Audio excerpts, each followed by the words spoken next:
розвитку суспільства. Як спільними зусиллями досягати цілей сталого розвитку та будувати справедливий світ? Як зберегти довкілля, біорізноманіття, екосистеми суші та води? Як адаптувати міста до змін клімату? Які перспективи європейський зелений курс відкриває Україні? Яка роль бізнесу у розвитку суспільства? Як сучасна церква сприяє сталому розвитку? Крізь призму екології, економіки, інклюзії та економічного соціального вчення досліджуємо цілі сталого розвитку разом. Реєстрація та деталі на сайті isweek.org.ua. Форум відбувається онлайн.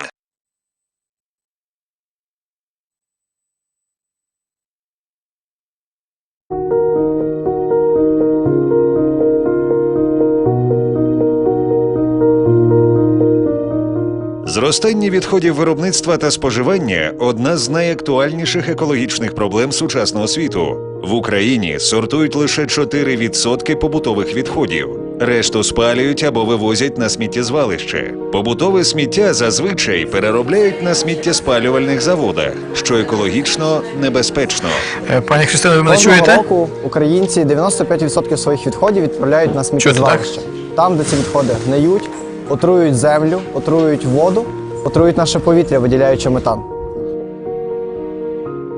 В більшості розвинених країн мешканцям пропонують сортувати побутове сміття в окремі контейнери, де окремо збираються папір, пластики, органічні залишки, скло, метали, що полегшує переробку. Найпоширеніші міфи про сортування в тому, що люди думають, що це ніде не переробляється і що в Україні взагалі це відсутнє. Насправді в Україні є десятки заводів, які переробляють макулатуру, полімери, скло, метали тощо. Ці всі заводи потребують цієї сировини. І через те, що українці не сортують, їм доводиться її купувати за кордоном. Відповідно, чим більше людей буде сортувати, тим легше буде цим заводам реалізовувати свою місію.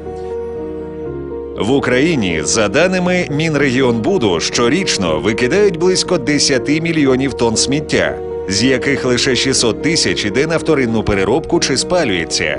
Решта захоронюються на звалищах, яких за офіційними даними в Україні понад 6 тисяч. Вони займають 9 тисяч гектарів. Що можемо зробити ми? Почати сортувати дуже просто. Це може навіть не займати вас ніякого додаткового часу. Тим більше ви рідше будете виносити сміття з дому, ніж ви це робили раніше. Найперше, знайдіть, куди передавати цю сировину. Можливо, поблизу вас є пункт прийому, можливо, біля вас є громадська сортувальня, можливо, перевізник, який вас обслуговує, справді сортує. Поцікавтеся в нього про це. Дізнайтеся, які правила прийому, яку сировину приймають і в якому вигляді. Після цього повісьте собі цей список на кухні і почніть крок за кроком сортувати. Починайте з чогось маленького, наприклад, лише з одного типу сировини. І з часом ви побачите, як вам стане легше і легше сортувати все більш детально. Однак є чимало громадських ініціатив, які пропонують альтернативні рішення, що зменшують кількість відходів. У 2016 році, коли сталася аварія на Грибовицькому сміттєзвалищі, а потім відходи з міста не було куди вивозити, і місто потопало в смітті, ми зрозуміли з колегами, що важливо запропонувати, мабуть, інший шлях, такий, який унезалежнить місто і громаду від полігонів, а разом з тим звільнить довкілля від надмірного сміття. І цей шлях полягає у запобіганні утворення відходів. Чисте довкілля – це є співвідповідальність мешканців, бізнесу і влади.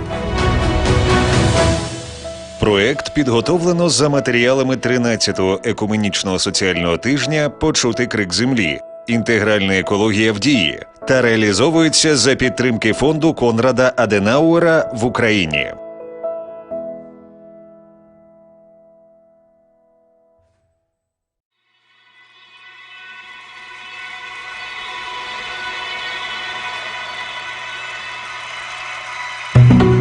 Дефіцит прісної води – одна з найважливіших проблем людства. Наша країна належить до держав з недостатнім забезпеченням водними ресурсами. Вона одна з найменш водозабезпечених країн Європи. Водні об'єкти України вкривають лише 4% від її загальної території. Однак, окрім кількісних показників, нагальним є питання якості води.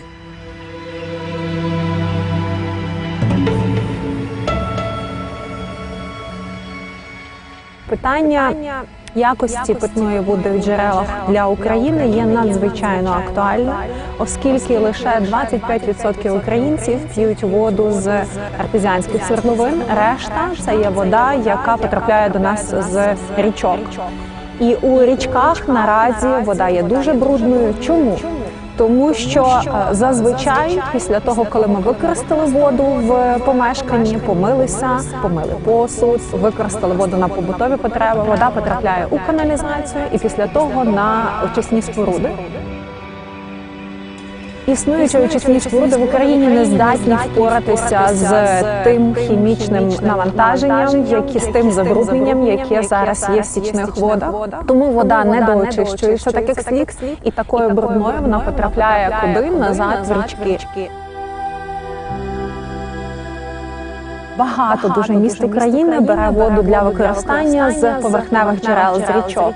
І отже, коли вода в річці брудна, то дуже складно її очистити, і для того, аби вона була достатньої якості, подана в систему водопостачання. Міжнародні експерти Всесвітньої організації охорони здоров'я встановили, що понад 60% захворювань у світі зумовлено вживанням недоброякісної води. Отже, сьогодні вода розцінюється не тільки як природний ресурс, вона має яскраво виражену соціальну значимість. У підтвердження цьому Міністерською декларацією Всесвітнього водного форуму в Гаазі якість води визнана основним показником збалансованого розвитку суспільства, його безпеки та існування в цілому. Зацікавлення водою в католицькій церкві викликане тим, що вода сприймається як Божий дар. У Святому Письмі вода – це є джерело очищення, це джерело життя, це є стихія, яку може проявляти тільки Господь Бог. Для нас, для людей, вода – це є Божий дар від Господа Бога. І виходячи з цього, ми повинні шанобливо ставитися до води як до Божого дару. Неякісну воду для питних потреб використовує значна частина населення. Збереження і захист водних об'єктів та їх раціональне використання – одна з найважливіших проблем, яка потребує невідкладного вирішення. Вся церква закликає шанувати воду, тому що вода – це є Божий дар, і без цього Божого дару ми не можемо говорити про якісне життя в майбутньому.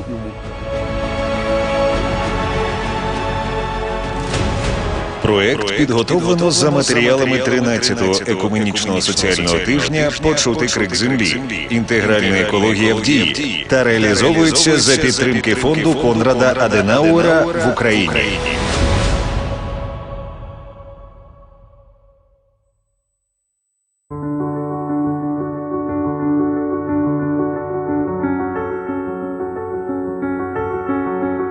Надмірне втручання людини у навколишнє середовище призводить до незворотніх наслідків, що сповільнюють відновлення природи. Екологія планети погіршується з кожним днем.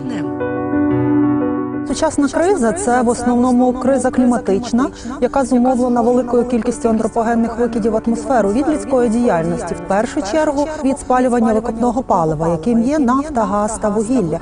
Тому, коли ми говоримо про кризу, ми говоримо не тільки про саме таке становище кризове, яке спостерігається в енергетиці, але про дуже значні соціальні та економічні наслідки його, які ми, якщо не будемо впливати на них, будемо відчувати ще дуже довгий час. На сьогодні запаси викопних енергоресурсів зменшуються, тому ресурси традиційної енергетики зростають в ціні і в перспективі можуть стати недоступними. Проблему вирішує освоєння відновлювальних джерел енергії. Робота по переходу на зелену, чисту, доступну енергію для всіх повинна здійснюватися на рівні міст, селищ, ОТГ, місцевих громад. І хочу сказати, що в Україні є вже позитивні тенденції. Наприклад, 6 міст України та 1 ОТГ та Асоціація малих міст України, яка об'єднує більше 160 малих міст, підписали меморандум про такий перехід на 100% ВДЄ до 2050 року.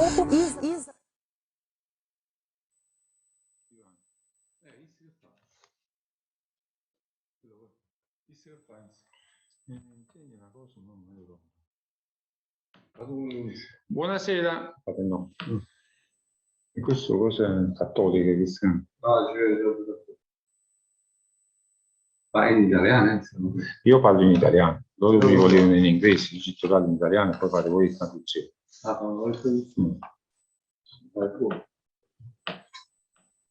Вітаємо дорогих учасників, як в студії, так і онлайн. Також і глядачів, і слухачів, які приєднуються до нас поступово до нашої дискусії. Тому що сьогодні ми будемо говорити про дуже цікаву тему. Це є Європейський зелений курс. Його часто називають European Green Deal, тобто певного роду, свого роду дорожня карта, яка має перетворити Євросоюз на ще більш ефективну, стійку та конкурентоспроможну економіку. І не тільки. І коли якраз Європейська комісія приймала і бажала здійснити дані реформи, перш за все вони розглядали це реформи управління. Тобто, щоб все більше громадян Європейського Союзу брали участь у рішеннях, щоб ставали все більш відповідальнішими, як за своє щоденний побут, так і за своє споживання. І також, щоб була реформа свого роду енергетики, будівництва, щоб була більш стійка промисловість, щоб ми нарешті-решт змогли реалізувати ось ці принципи сталого розвитку, що ми його часто називаємо sustainable development, і щоб це перейшло з свого роду від ідей до практичних дій. І сьогодні до нас приєдналися багато і беруть участь у дискусії професійні експерти, які, починаючи від того, що починають писати і готують для нашого уряду практичні вказівки, законодавства, які розробляють різного роду пропозиції до практичних дій та реформ на своєму особистому рівні. Хочу вам представити сьогодні у студії з нами Ірина Карпінська, це член Християнсько-демократичного союзу, пані Лариса Старікова, голова аналітичного центру та громадської організації «Аграрний союз», і пані Інна Метєлєва, екс-заступник міністра сільського господарства та економіки, а також секретар та координатор аграрної парламентської ради. І до нас приєдналася онлайн пані Оксана Гунда, це є Асоціація ділові жінки України, та Віченцо Палумбо, це є викладач університету Неаполя, а також президент консорціуму Coins, який має дуже великий практичний досвід праці у Європейському Союзі і практичних реалізації проєктів до викладання інновацій у економіці. І зараз хотів би розпочати таку свого роду дискусію, що ми врешті-решт призадумалися над кількома важливими етапами. Перше, яка роль України у Європейській зеленій угоді і, зокрема, співпраці з Європейським Союзом? Другий момент дуже важливим є, врешті-решт, розібратися в самих принципах Європейської зеленої угоди. Крім того, також дослідити саме історію формування Європейської зеленої угоди, чому європейські країни вирішили до кінця і знову ж таки виробити нову політику щодо того, щодо майбутнього своєї власної Європи, можливо, дещо не відповідає тим чинникам, тим з практичної сьогоденності для того для реалізації. І хотів би сказати, чи чує нас пан Вінченцо Палумбо.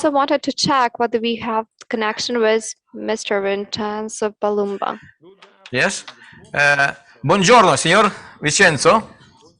Buongiorno. I speak my relation in language Italian. Sì, io speak in English. Так, окей. Окей, io speak in English. Так, дякую вам. Це дуже важливо, що ви нас чуєте. І також хотів якраз представити пані Христину Касьянову. Так, ми бачимо, що приєдналися пані Христина Касьянова. Якраз директор компанії Родина Energy.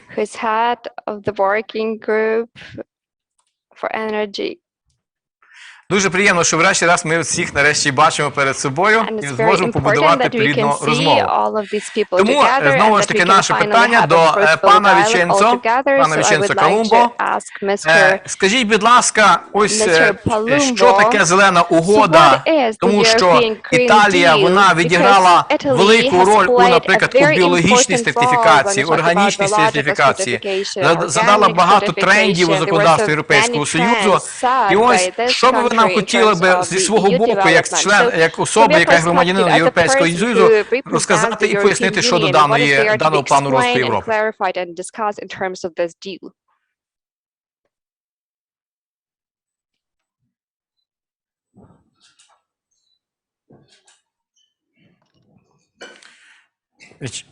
Vincenzo, lei mi sente? Vincenzo, can you hear us? Мікрофон. Accendi microfono. Включіть мікрофон. Senti? Tu Sì. mi senti? Yes. Yes, you can speak. Ok. Io inizio, fai tu la traduzione in inglese? English. Ok, io parlo in italiano. Ok. I speak language Italian. In this moment, my relation. I ask you translate in English. Okay? In Ukrainian after that. Okay, I will translate in Ukrainian. Я буду перекладати по-українськи. Allora, mi presento Vincenzo Palumbo, presidente del Consorzio di Imprese Internazionali, che opera nel campo della transizione ecologica, ambientale, industriale. Oggi noi riteniamo che il futuro dell'Europa... Mi senti? Tutto ok? Tutto ok? Yes, noi vi sentiamo. Ok. Il futuro dell'Europa passa da che cosa? Passa anche dalla transizione ecologica. Quindi è collegato la transizione ecologica con la transizione ambientale.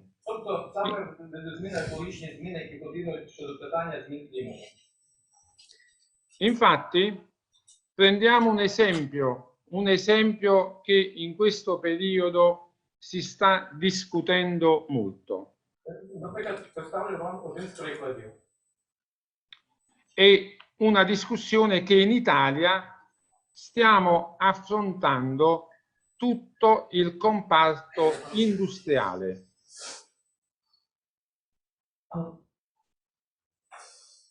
Esempio, la batteria è sempre stata considerata un componente cruciale dell'industria automobilistica.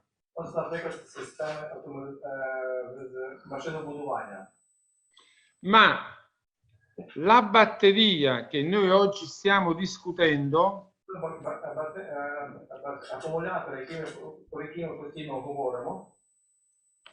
di che cosa è fatta? Allora, fin d'ora noi abbiamo avuto il problema delle emissioni CO2, quindi tutte le macchine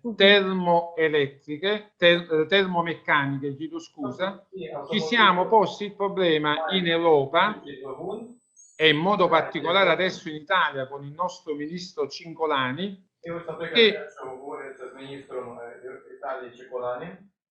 che le batterie, quindi le autovetture termomeccaniche, portano a emissioni di CO2 e danni ambientali.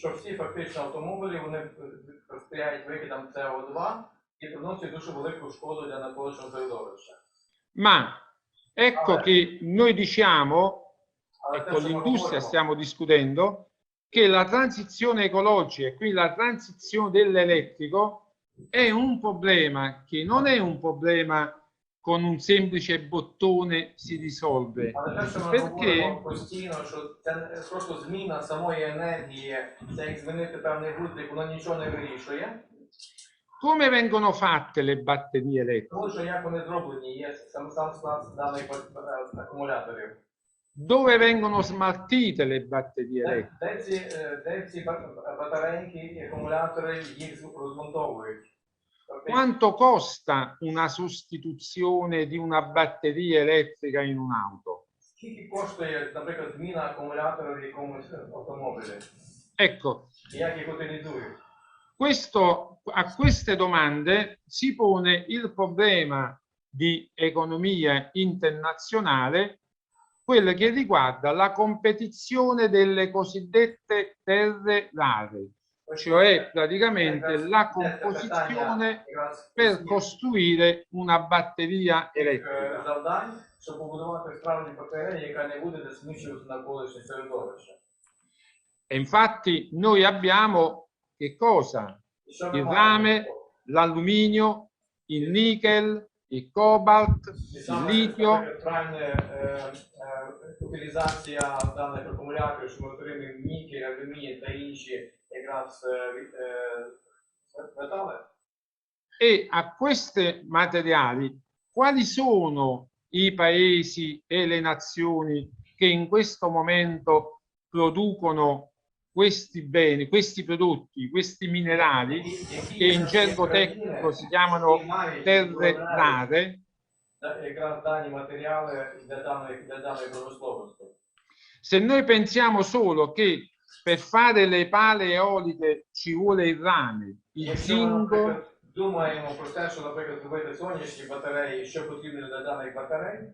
Le batterie per veicoli elettrici ci vuole il rame, cobalto, nickel, litio e alluminio. Для всіх тих батарей потрібен літій, алюміній, мідь та інші види цінних якраз матеріалів, металів. Ecco che a questa transizione cosiddetta ecologica che l'Europa sta affrontando, si sta ponendo anche il problema della transizione cosiddetta minerale. Quindi noi abbiamo un parallelismo tra transizione ecologica e transizione minerale. Tanto è vero che Тобто не тільки лише зміна самої видів енергії, але також і зміна усіх складів, що формують матеріали для інших видів технологій та обладнання. Se noi pensiamo che solo entro il 2030 il settore di maggiore crescita tendenziale sono i veicoli elettrici, questo comporterà un incremento notevole dell'alluminio per le carrozzerie delle auto,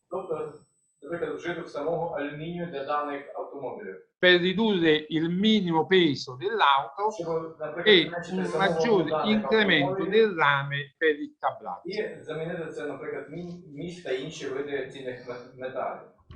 Ecco che oggi noi riteniamo che le guerre commerciali verranno affrontate proprio per la produzione e estrazione di questi minerali.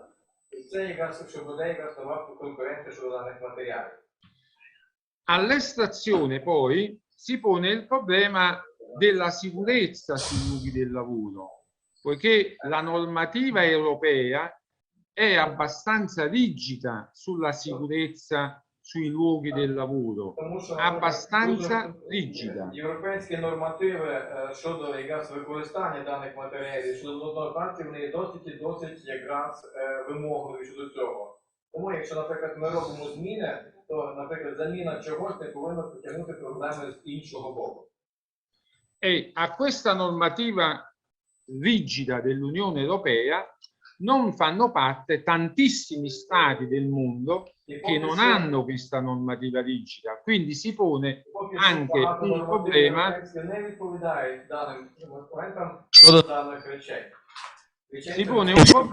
anche della salute di tante persone che andranno ad estrarre questi beni. Si vede negli ultimi mesi gli scioperi che sono stati effettuati nelle miniere del Brasile da parte dei lavoratori. Вживання якихось різних матеріалів може і потягло колись, і може потягнути нові страйки якраз тих працівників, які будуть працювати на виробітку даних засобів. Тобто дуже важливо, щоб трансформація справді була гармонійна і відповідала всім європейським нормативам. Quindi se noi da un lato abbiamo un problema di ridurre le emissioni di gas serra, quindi il cosiddetto CO2, poiché le previsioni macroeconomiche, quindi degli studiosi di biologia, danno che entro il 2090 la temperatura media dovrebbe aumentare di 4-5 gradi, dall'altro lato poi abbiamo il problema di gestire la transizione minerale con la transizione ecologica.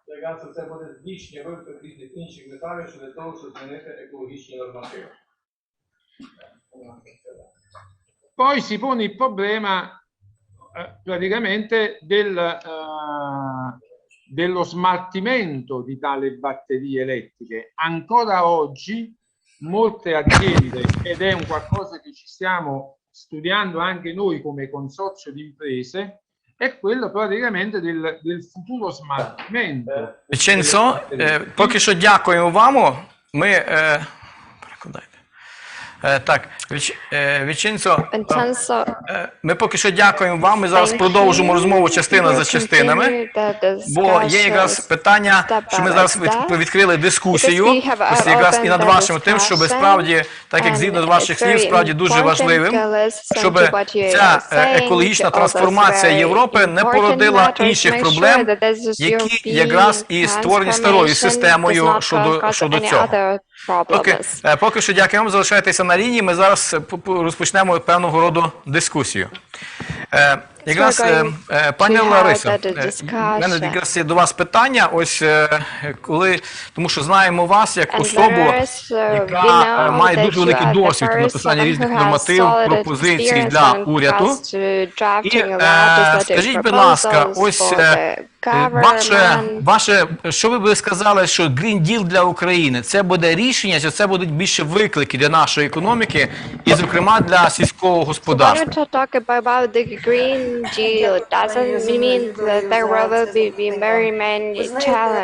Ми багато в Україні говоримо про Green Deal.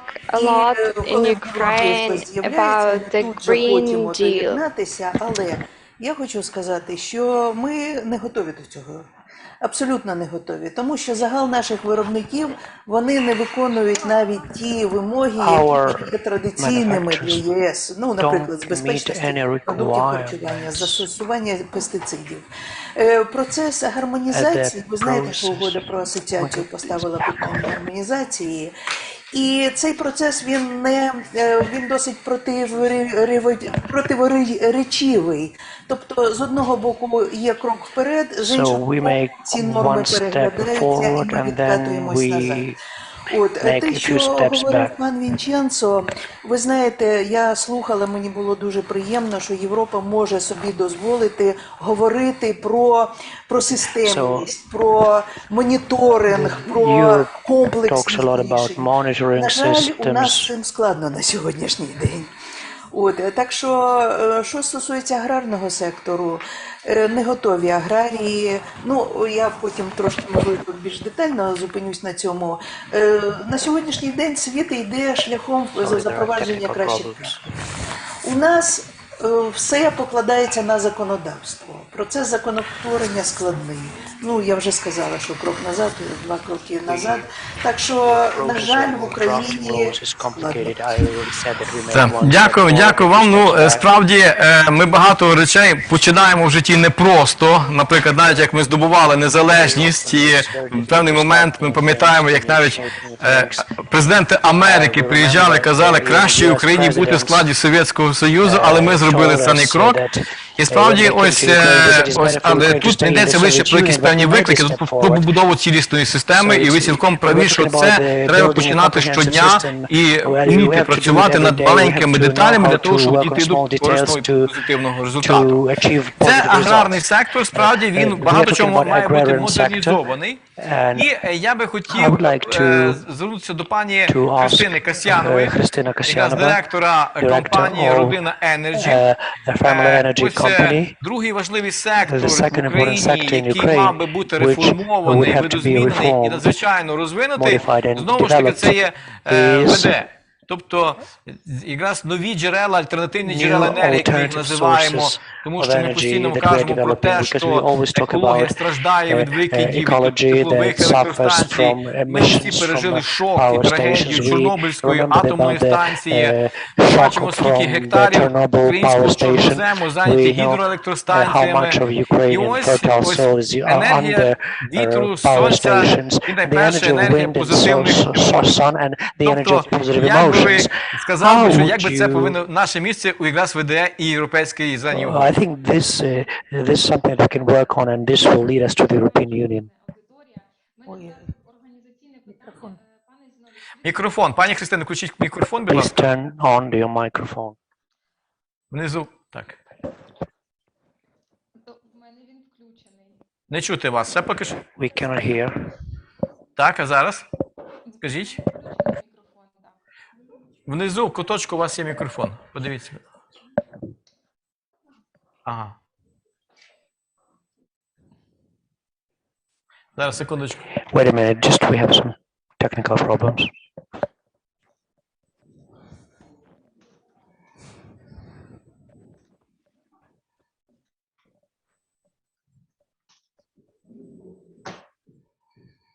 Зараз чуєте? Так. Can you hear us now? Скажіть, будь ласка, кілька слів. Чути мене зараз? Що не чути?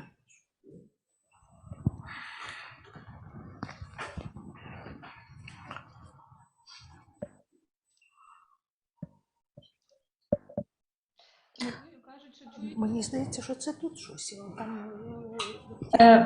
Пане Зіновій, а зараз? Зараз чути, так. Бачите, я переходжу в інший або англійський, або український канали. Ви знаходитесь в англійському каналі. В якому мені говорити? Зараз того, що ви є, так і кажіть. Добре. Організаційне питання. Скільки часу в мене є на... 7 хвилин. Тоді, якщо дозволите, я би хотіла вивести цю презентацію. Можна, так? Так. Дякую. Зараз, хвилинку. Видно мій екран, так? Так. Ну що, колеги, я дякую, по-перше, за запрошення до дискусії. Мене звати Христина Касьянова. Я є очільницею робочої групи з енергетики та енергетичного переходу палати. Тому сьогодні я виступаю саме від цієї палати. Окрім цього, як зазначено, керівником відділу з розвитку компанії «Родина». Декілька слів сказати, над чим працює наша палата. Потім коротко зупинюся на Європейської зеленої угоди.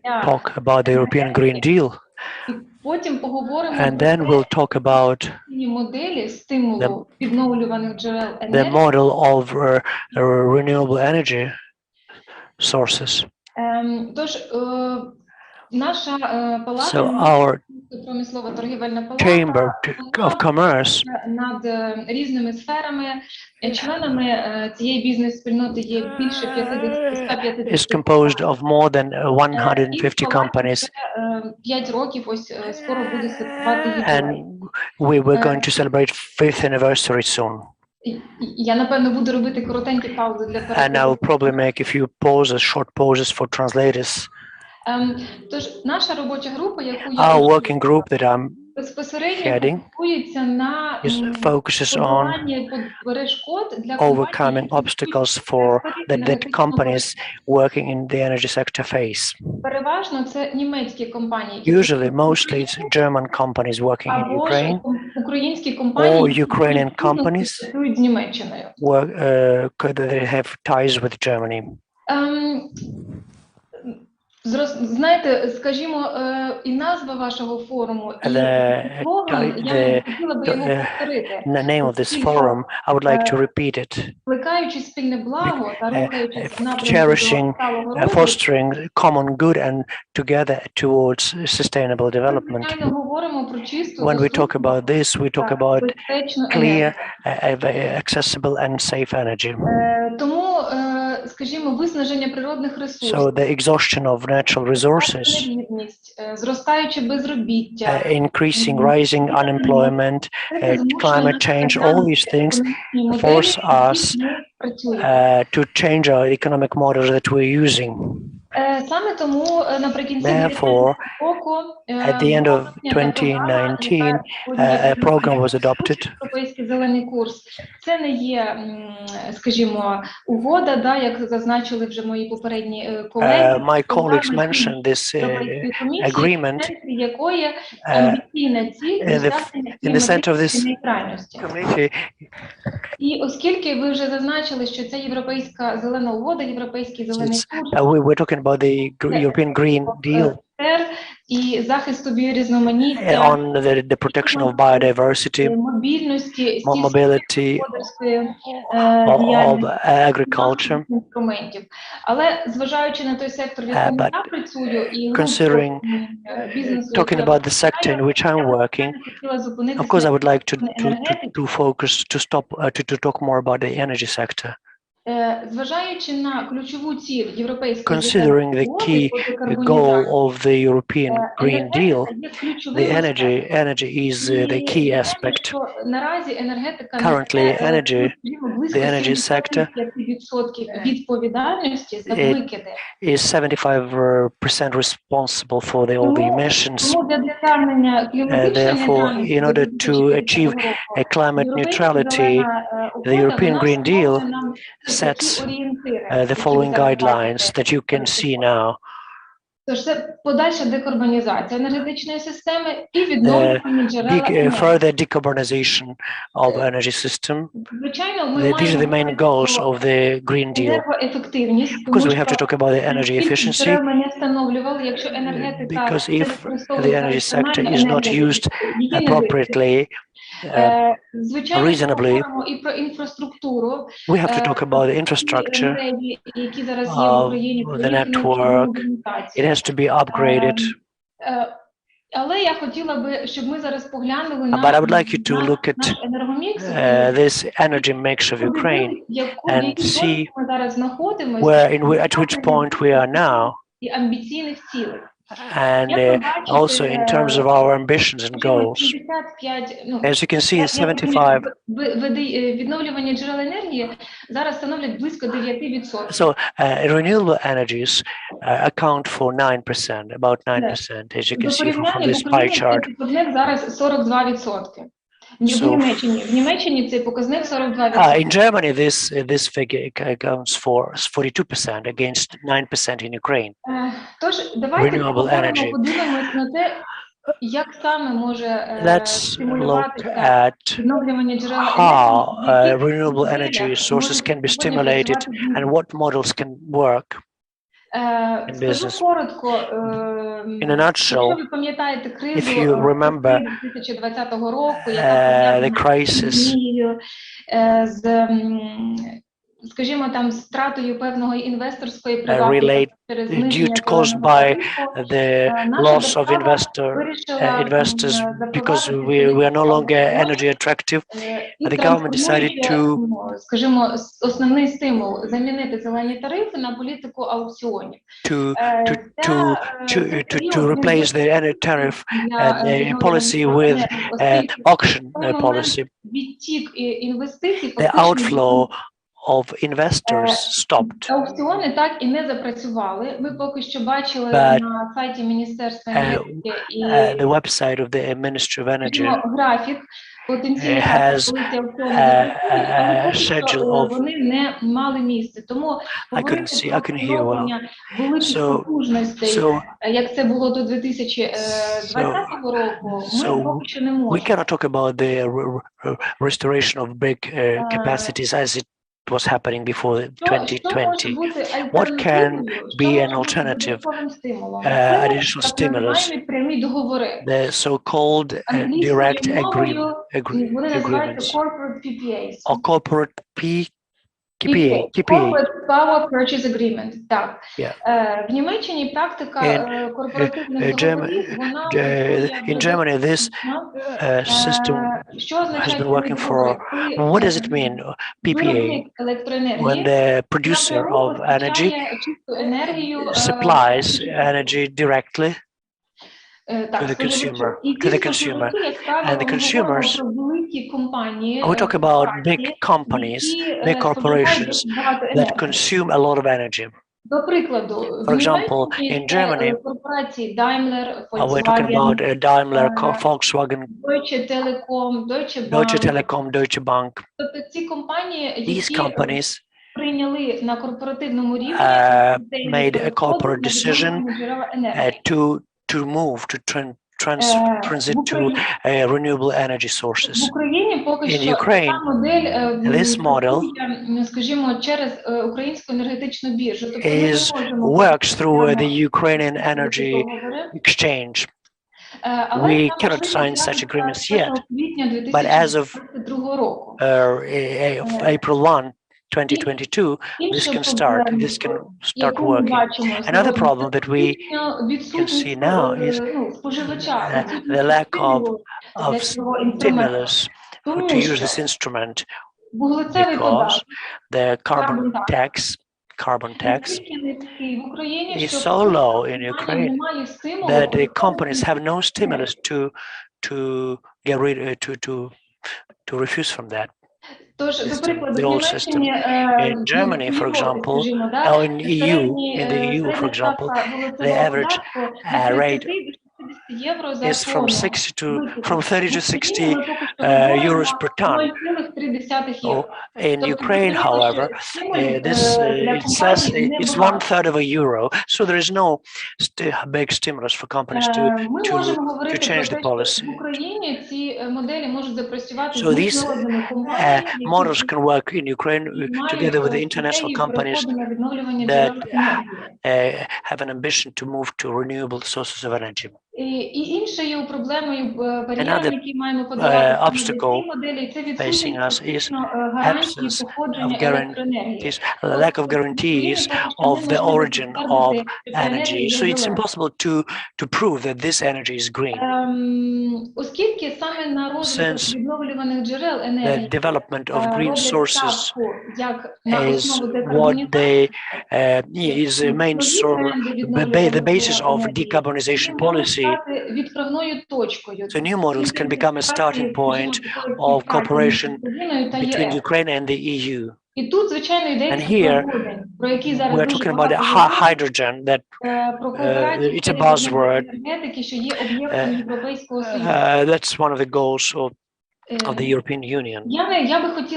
I would like to dwell on key moments because we have an association of hydrogen energy. Probably you know that Ukraine,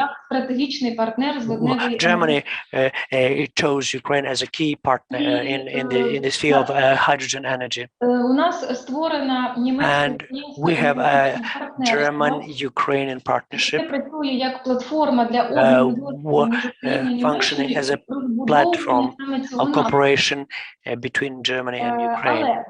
However, there are two key problems that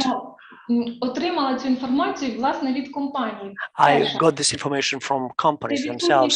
First, a lack of a clear regulatory foundation And second, технічної імплементації lack of проекту. technical implementation. В той час, коли в Україні є компанії, While такі як there Siemens are Energy, such такі companies як as Siemens Lindegard, вони Energy, Lindegard, власники технологій.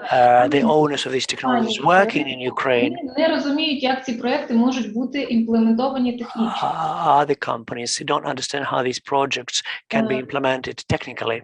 Знову ж таки, я би хотіла зауважити, що Again, I would like to note Україна має великий потенціал Ukraine has a big potential in using the gas transport system. проекту Nord Stream 2, considering the consequences of the Nord Stream 2 project, we can use alternatives, but Germany would like to mix hydrogen with gas, so we could use these pipelines to transport pump hydrogen, but Germany doesn't want to mix them with the gas.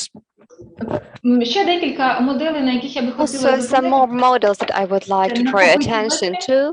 Небаланси та We also talk about imbalances, integration with ENTSOE, говорячи про accumulators.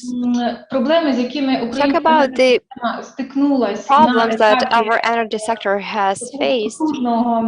буму відновлюваних When we джерел talk about this very powerful boom of the renewable energy sources in our energy system, hopefully you know that renewable energy sources, these are the energy sources which require a certain level of balancing. І в нас на сьогодні ця проблема не вирішена. And as of today, the problem has not been resolved when you talk about this balancing, as we talk about wind farms usually. That is why it is very important to have special batteries which can accumulate energy, and we do not really see the framework, we do not see the adoption of the necessary of the regulations that we need. That is why we know that when we talk about this imbalance, 50% of accountability for these imbalances is very important for the forecasting of the generation, which also creates some new problems for the companies which could have entered the Ukrainian market and help with the regulation of it. And our plan to integrate with the ENTSO is fundamental for Ukraine to move to another level when we talk about different rules of game and different requirements which are higher as compared to what we have now. Наступним трендом, який би я хотіла Another trend that I would like to point is a new generation, the so-called prosumers. This is the market which has a lot of potential now. And prosumers are those who produce energy for their own needs, and the surplus that they have is for sale. And this possibility is very important as it makes it possible to balance the system and gives the possibility to create many solar farms. And it's very important that we get started with it. Знову ж таки, всі ці моделі, про які All of those models that I have mentioned, they really need modernization of our energy sector, especially when we talk about infrastructure.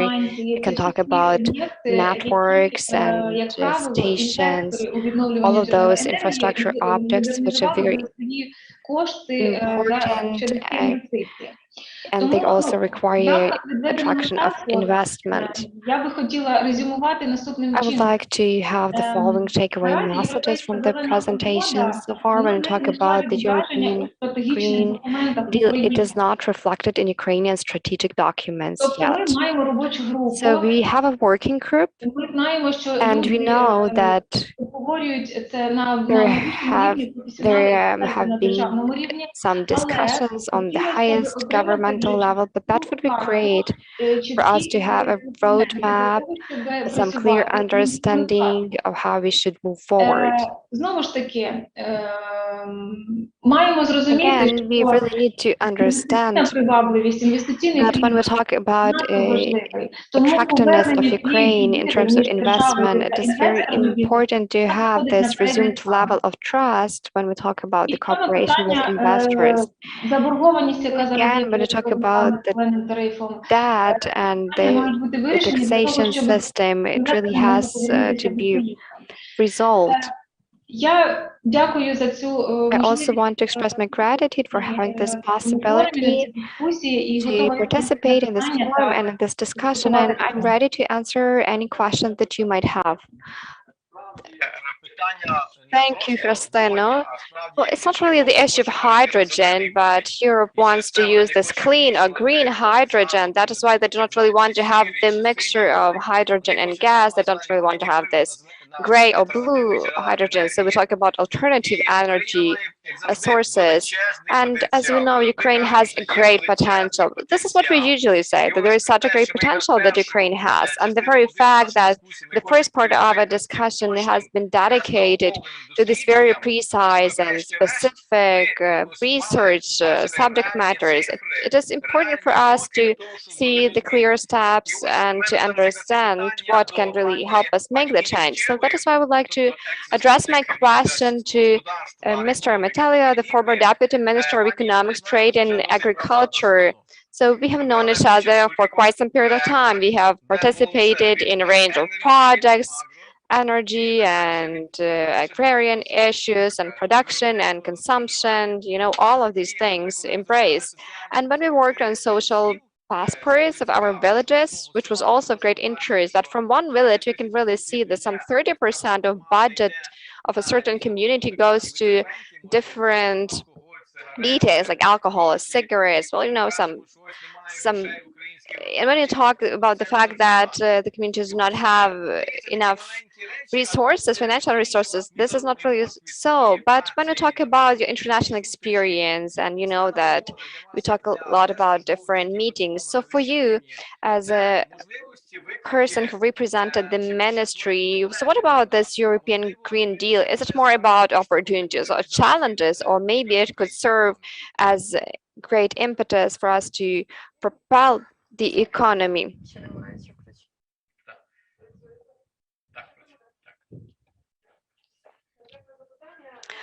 Thank you for the question. And of course that here we talk about the opportunities and challenges, but these are not really threats, because when we talk about the understanding of the European Green Deal, then we talk about initiatives, and they are aimed at making the European continent climate neutral by 2050. And the key plan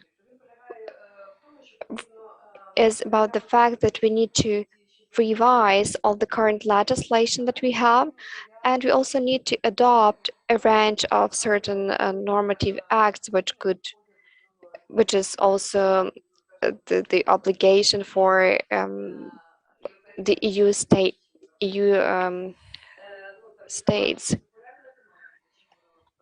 And the circular economy, as we heard it from the speaker, and agriculture innovations, different requirements that we have for technologies, and so on and so forth. And when we talk about the sales of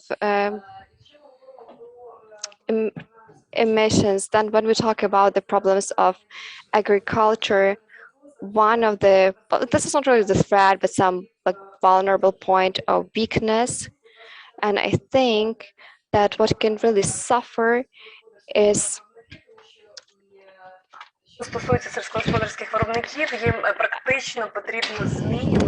is about people who work in the agrarian sector, because what they really need to do is to tend very many things, equipment, technologies, the different means of protection that they use. We can talk about the areas of agrarian land or arable land. We know that in Europe it's up to 30% in line with the European Green Deal.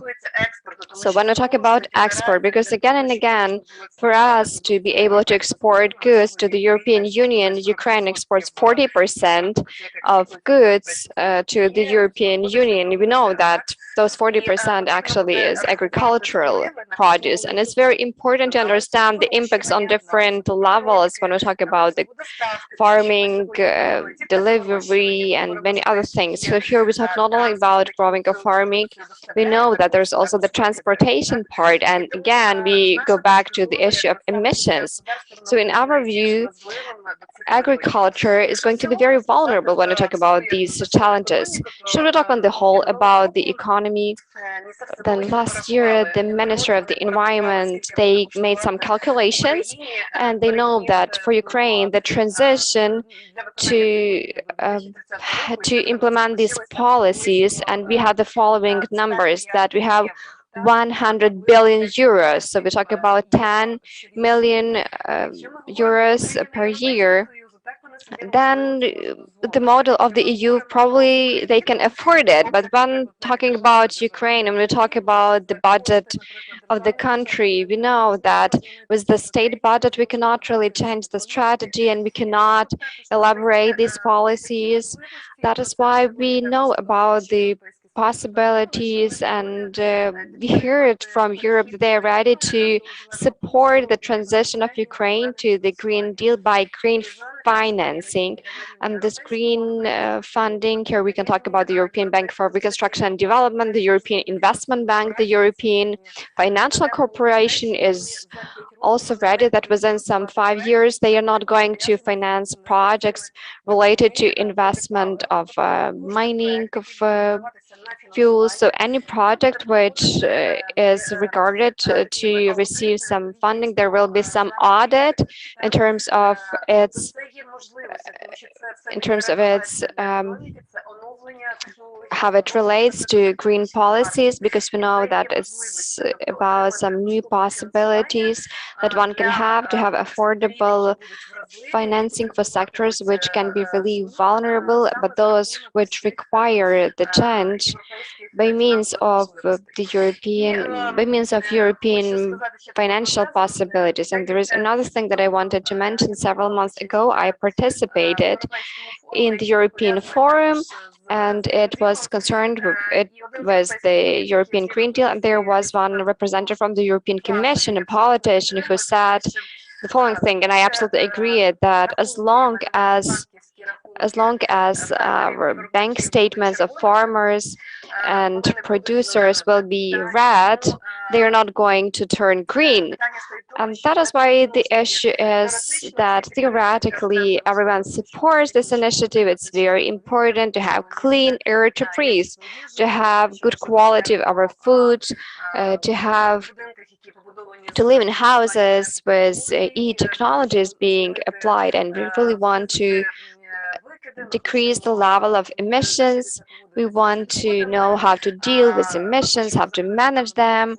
We want to deal with some coal stations, to close them down as it was done in Europe, but it requires a lot of investment, some 10 million euros, some 10 per year. That is why when we talk about these possibilities, we know that a lot comes down to funding and how we can really ensure that these investments are here, and of course that all of that can add up to us moving forward.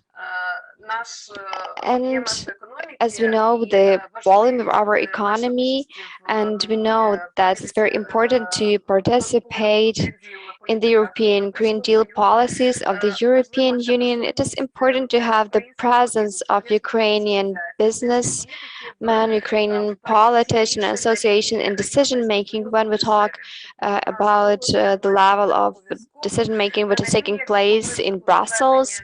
So here we talk not only about the very implementation, but only when we talk about some preliminary or initial discussions to have the balanced model for all the countries of the European continent. Thank you, Inna.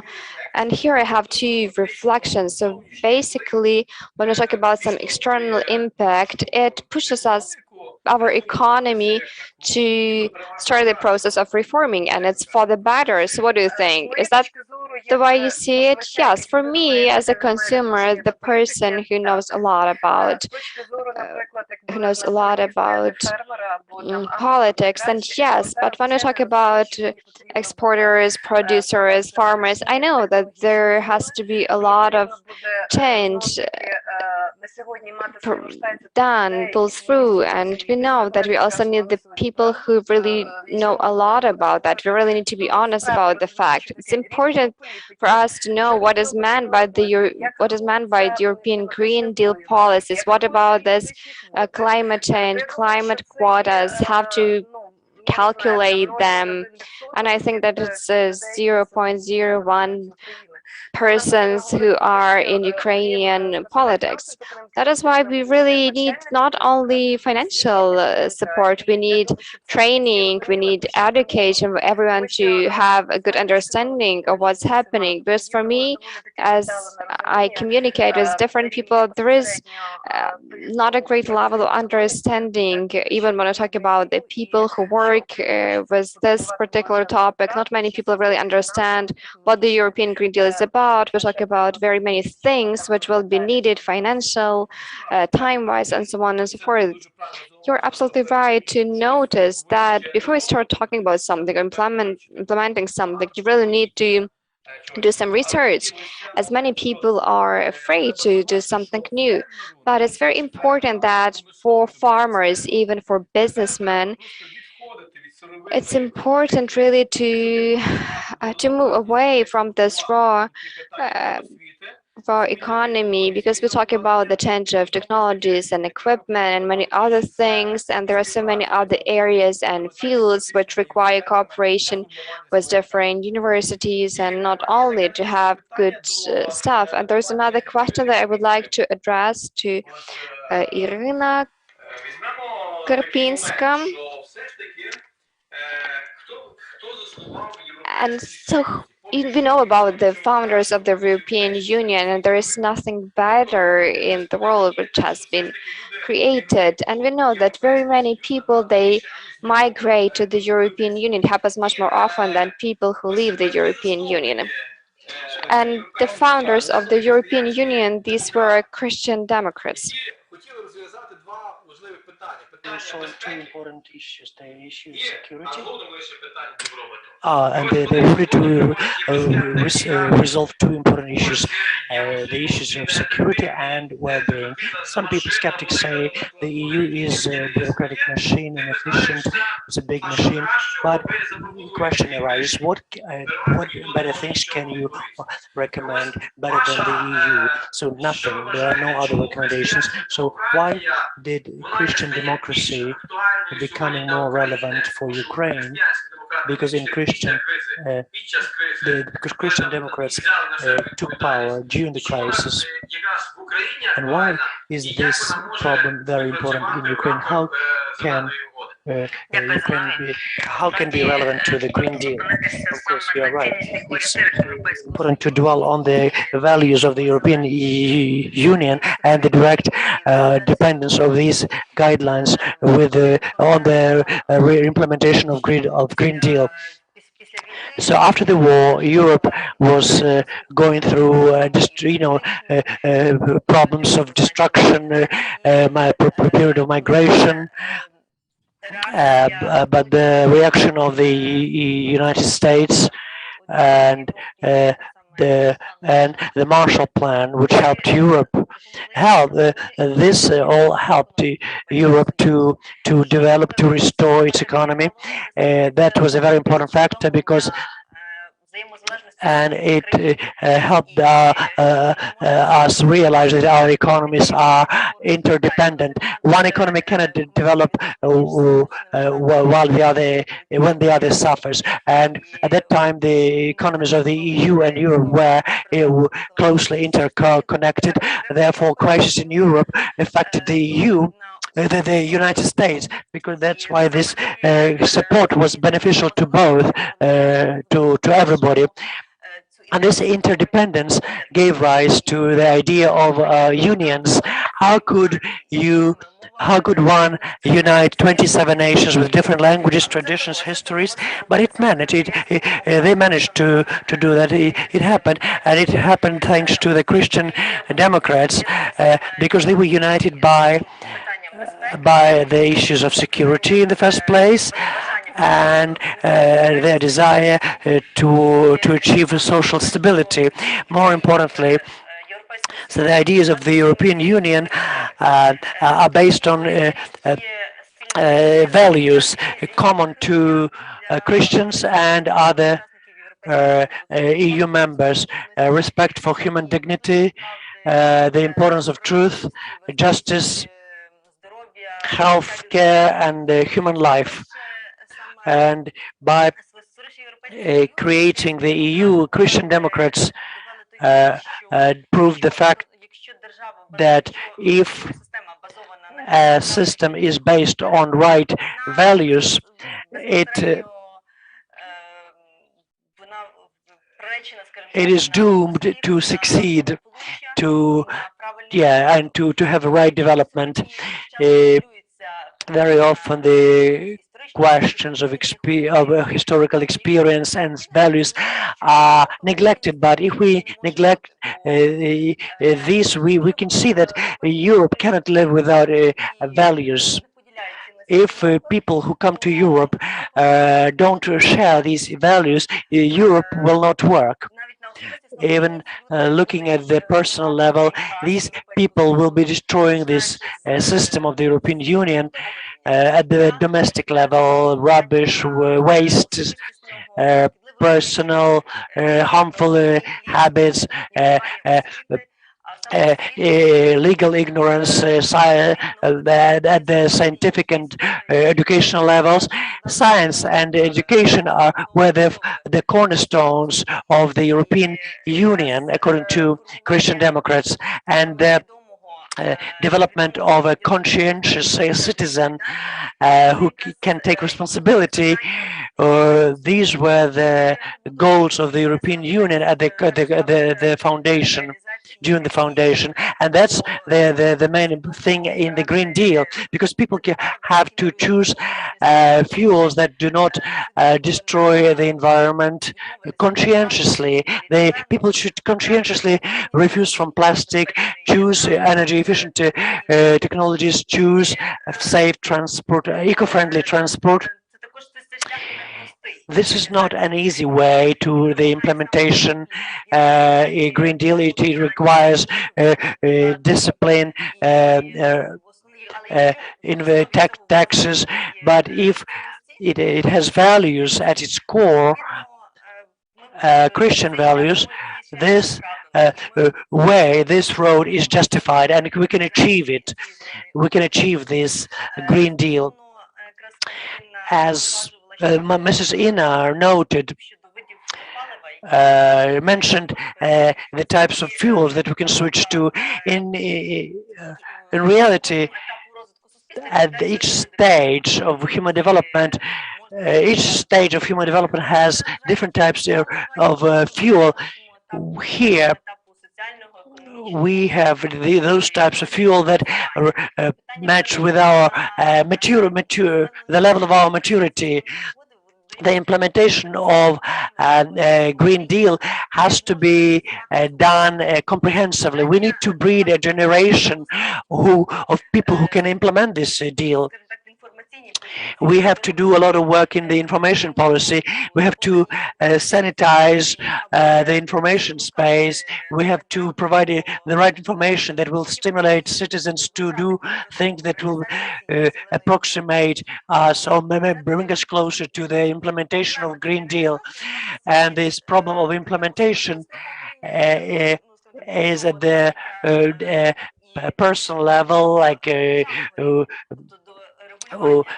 waste management. It's from personal level to state level. I used to I tried to develop an initiative together with the United Nations. We developed initiatives for the governments on how to implement cyclic economy in Ukraine. but it hasn't been implemented yet. But if you look at any issue, let's say waste management or recycling, we have no legislation that would allow us to do business out of recycling. We don't have a compensation mechanism. We don't have the system of permits in place. Any entrepreneur thinking about buying expensive equipment to recycle waste, they think that every half a year they will face problems with permits. They will need to get new permits, and they will think twice whether they should start this eco business if they may face problems with permits in half a year, every half a year. Going back to the values that should be at the core of the implementation of this policy, I have to say that even at the primary grassroots level, if we use all these benefits provided to us in a right way, if Ukrainian cities move ahead of the nationwide processes happening in Ukraine, and if they implement energy efficient campaigns and initiatives, it will be a step forward towards the implementation of this Green Deal. Thank you, Irina. Interesting indeed. You emphasize on two moments. So the development is impossible without values, and education is important, is key if we are to implement these values. And I would like to give the floor to Alexandra. Can you hear us well? Can you hear us? Almost 90% of all colleges and universities, most successful, were founded by the church. Even Ukrainian Kyiv Mohila Academy, where the Ukrainian Catholic University, and Ostrog Academy, Odessa University. So the church hierarchs used to say that faith is important, as important as science. The European Union was also founded by Christian Democrats, as my colleague said. It wasn't only the Marshall Plan that was important, but also the reform of education, from kindergarten to school to university.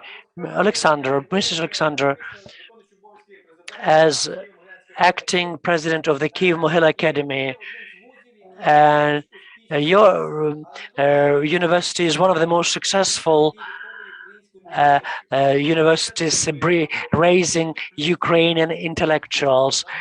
In your view, in what way should we choose to make sure that we train best experts who could push forward the green energy deal in Ukraine? First of all, good afternoon, dear colleagues. I'm very pleased to welcome everyone at this wonderful, interesting event. And I would like to add that indeed, as Zenobi said, he mentioned the importance of values. We often think that values include spirituality and humanitarian aspect. So what is close to my heart is the concept of sustainable development, not only in the sense of three pillars: ecology, economy, and society, but also if it includes spirituality or culture, whatever you call it. This concept is close to me, and that's what our education, especially higher education, should be based on. It shouldn't be separated, detached from the other pillars. We have to think systemically, and we cannot divide education into primary, secondary, and higher education. It doesn't work nowadays. Education doesn't only play the role of transferring knowledge to students. It develops uh, people's mentality, but also we can talk about the role of universities. I represent university education, and that's a fundamental role of education, university education, which you can use its resources to develop, to build a responsible society. And in this way, we can find solutions to sustainable development. And universities play an arch important role, not only in supplying and transferring relevant knowledge, but also in finding solutions to environmental, social, and spiritual solutions. But I think that this, if we single it out as something separate, it shows the great importance of this aspect. Today, higher education should breed leaders, lawmakers who will be represented in government, in political parties, business, whatever. If we talk about modern needs, trends, I think it's high time we trained sustainable leaders in the sphere of sustainable development. Our academy chose as a lighthouse, as a guideline for itself, the model of sustainable development. We should look at these interconnections, and our university should play the role of a tractor or maybe magnet for partners in promoting the ideas of sustainable development and promoting knowledge for managers who will find a balance and teach society to find this harmony. A few years ago, I was impressed by one graduate of my business school, our business school, who told us about an exhibition in Chicago, one of the biggest exhibitions in the world, and he said the following. He was a guest, a visitor to our university, and somebody asked him what were you impressed most of all. They were expecting something different, a different answer, but what he said was, nobody will deal with you if you are not environmentally conscious, if you're not socially conscious. No world companies will deal with you if you are not world conscious. Is something that's the key to collaboration and cooperation, and it's very important indeed. Thank you. And if you permit, if I may, just I would like to talk about, say a few words about concrete steps that our university takes. Setting up the Energy Management Center, which plays the role of Sustainable Development Center. It's our first step in energy efficiency and resource saving and the development of the consciousness of managers, and conducting interdisciplinary hackathons, not only for businesses, but also for municipalities who are actively involved in the development of their municipalities. Also, we try to organize help to local business, local authorities, and universities are showing more interest in this. And to conclude, I would like to say that from time to time we see research by sociologists about the level of society, trust in society towards different institutions. I am very pleased to see that universities or educational establishments are not represented there. We have to we have to promote these social aspects, environmental aspects, and the understanding of this. We have to build trust in society to make sure that university education plays a role in shaping the views of society, and it should promote changes in society. Thank you. Thank you, Alexander. You're absolutely right. As John Paul II mentioned when he went to Poland back at times of communism, he said that do not be afraid, because we know that the tragedy of 92% of people relates to the fact that people say no before even trying to implement something. Even the psychological block, it can ruin very simple steps of the entire strategy. And I also want to ask Alexander to stay, because we will have another part of our discussion. Right now, I would like to address Oksana Hunda, and you, being the person, vice president of the Association Businesswomen of Ukraine. Yes. Okay. Have you? Yes. So what about the role of women in reforms? Because we know that when we talk about Grameen Bank, Muhammad Yunus, who analyzed the situation, and he provided microloans for women, because we know that we talk about $2 per cow, and when he offered this for men, they spent the money to get some beer because they were depressed all the time. And we know that women, they could see the responsibility they had before their children, and we know that this Grameen Bank is in more than 60 countries of the world. This is a very simple principle, because people, they self-organize, they have some common values and responsibility that they share. And I also wanted to invite you to join the discussion. What about the experience that you have in terms of realization and implementation of the project with involvement of women?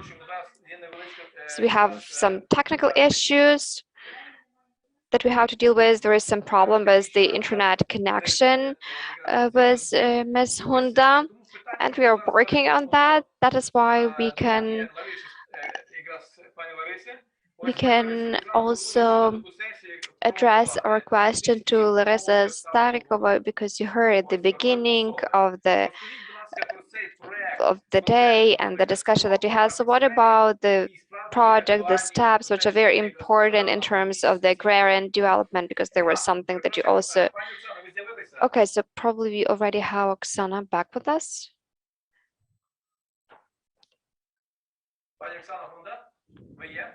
Ms. Hunda? Так, вітаю всіх.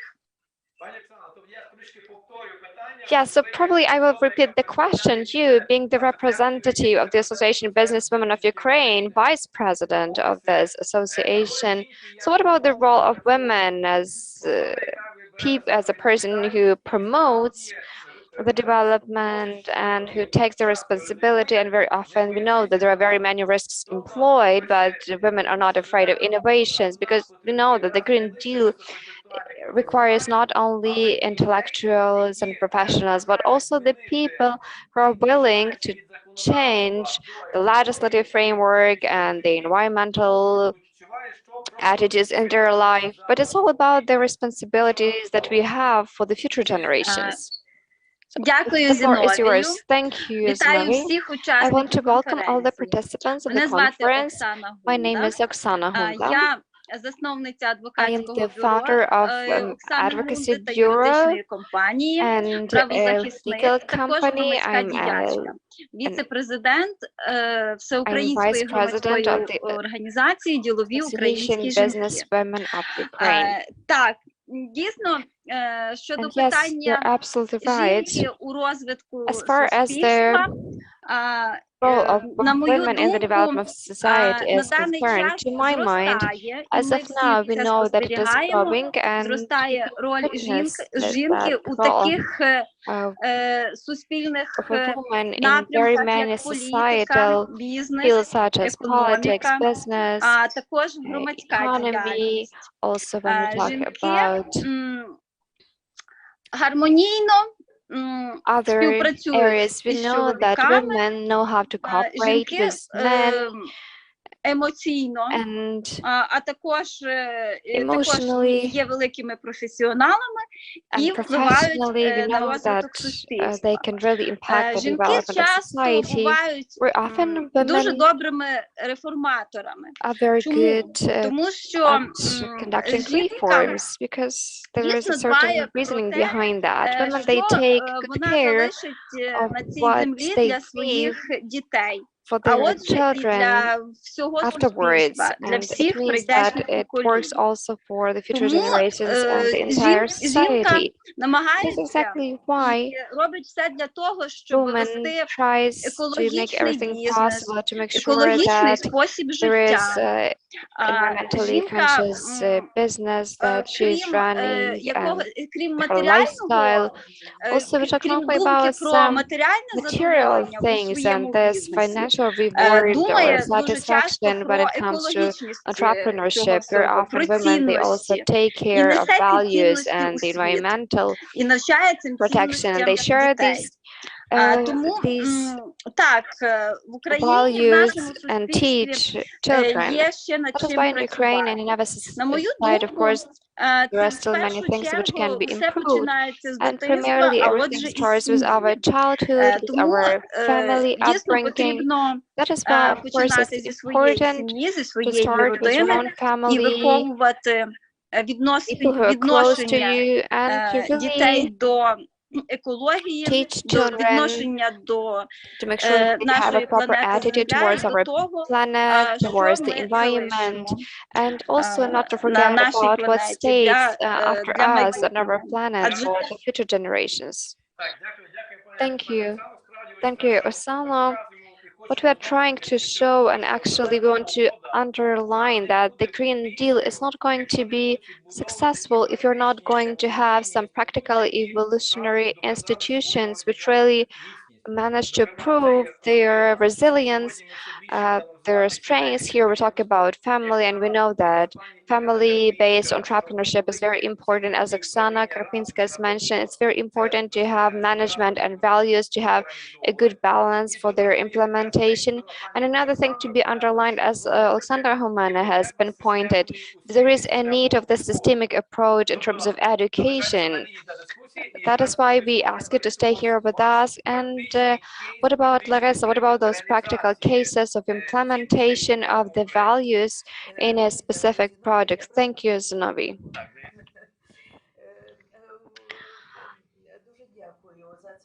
Thank you for this question, because today in the morning, as you mentioned, I was present today at the session where we talked about Sheptitsky, about his experience of cooperation, especially when we talk about the social interaction of cooperation. But unfortunately, I have to say that somehow when we talk about this agrarian area, things are not going well when we talk about cooperation, and unfortunately it has a systemic nature, and somehow it's difficult to see the way out of the situation. But we still have some other tools.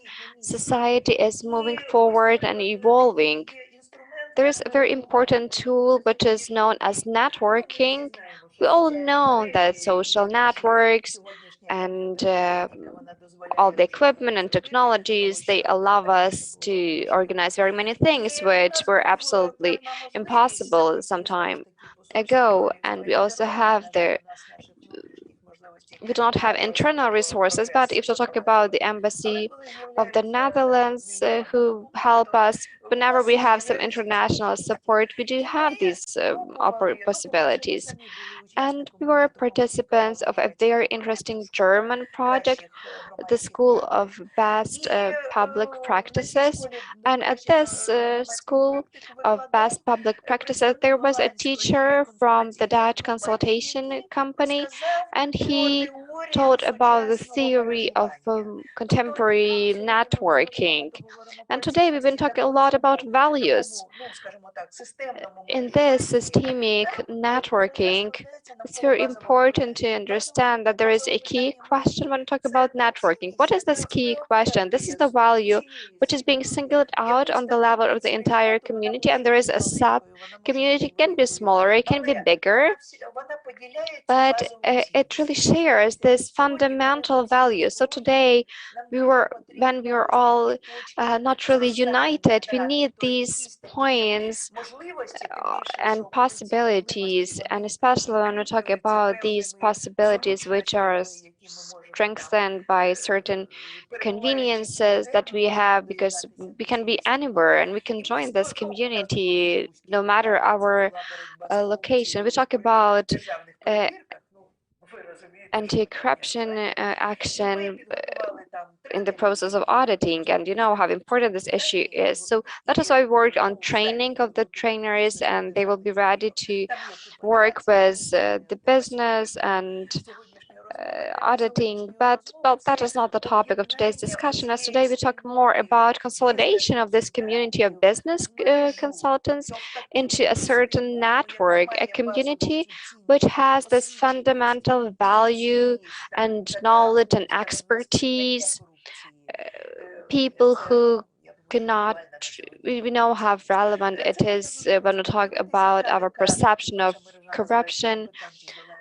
And we have a network with competence, the competence fights corruption. You can also take a look at how it is from the practical viewpoint, but we have also designed a certain tool which relates directly to the topic under discussion when we talk about sustainability, when we talk about Green Deal. The Minister of Agrarian Policy of Ukraine in summer, we have a very animated communication with the ministry. It shares some information via social networks, and it shares a certain code, an ethical code, of agrarian code. That is not really legislation or a directive or regulation of the EU. It is the code, and this voluntary approach, because we know that if you are forced to do something, well, you're doomed to failure. If you really want to have some result, it's about the values, it's about this interaction, because you know it's impossible to do something on your own. That is why we try to create this community of responsible producers. We have trainers who are training, helping the business to comply with certain requirements. And there is another community. Here we talk about clusters, and we called it the cluster of fair food with Ukraine. Yeah, this is the name of this cluster, and there are 5 categories of participants.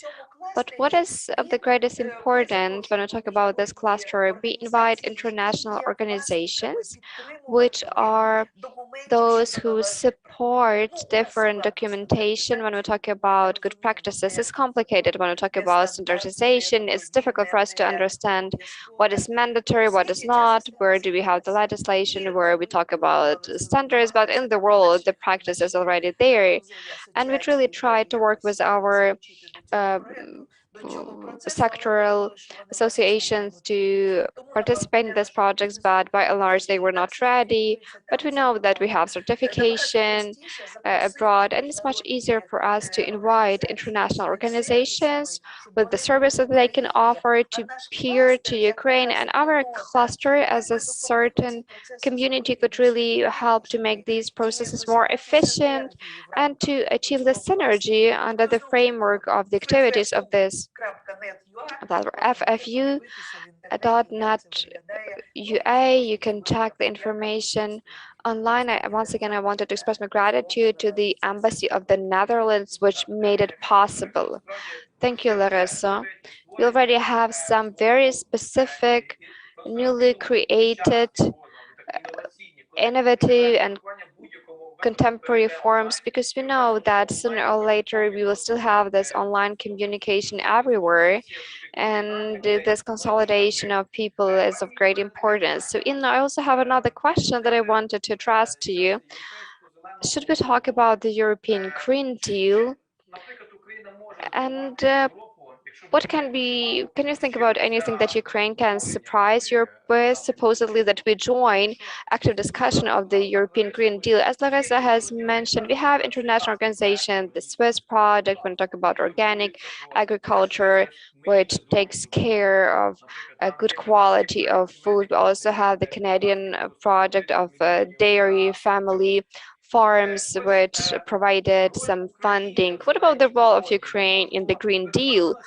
Can we really take this initiative, or maybe we could stick more to those regulations which already they are created by the European Union?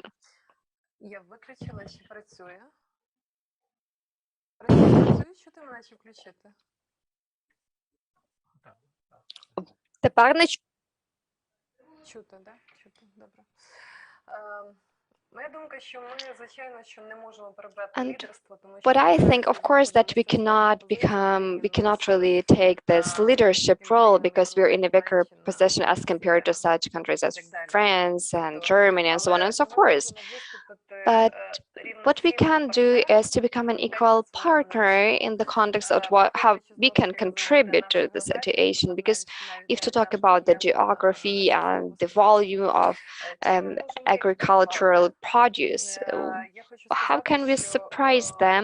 What I want to say is that Ukrainian agriculture is globally undervalued in the context of technologies which are being employed. And we know that we export a lot in the European Union, and we know about the volumes of organic produce that we export. But when I talk about the level of penetration of technologies on the level of agrarian sector is quite high. And last year, when we had some preliminary calculations, and we really stand out in terms of certain indicators as compared to some highly developed EU states. That is why in the context of different technologies, I think that we could also be exporters. In Ukraine, should we talk about agro-food sector, we have some 20 innovative elaborations, especially when we talk about digital solutions, which are generated by some companies and work. They provide services for farmers. They have been awarded with international recognition, and that is why we know that it's becoming more and more powerful. One of the reasons why we cannot really be competitive as of today, but we know that it's very important to become partners, to forge partnership and not to be competitive, to find some models, to have cooperation, to have the synergy, and well, collaboration is probably a better term than cooperation. It is quite a high level when I talk about expenses and our access to financial markets. Coming back to the point that we really need to have these green bills of farmers, that they have sufficient funding to introduce new technologies, to have some innovations in their production. And it is also very important for them to make sure that there is some certification in terms of different aspects of their production, and that is already will give this competitive edge against the European producers.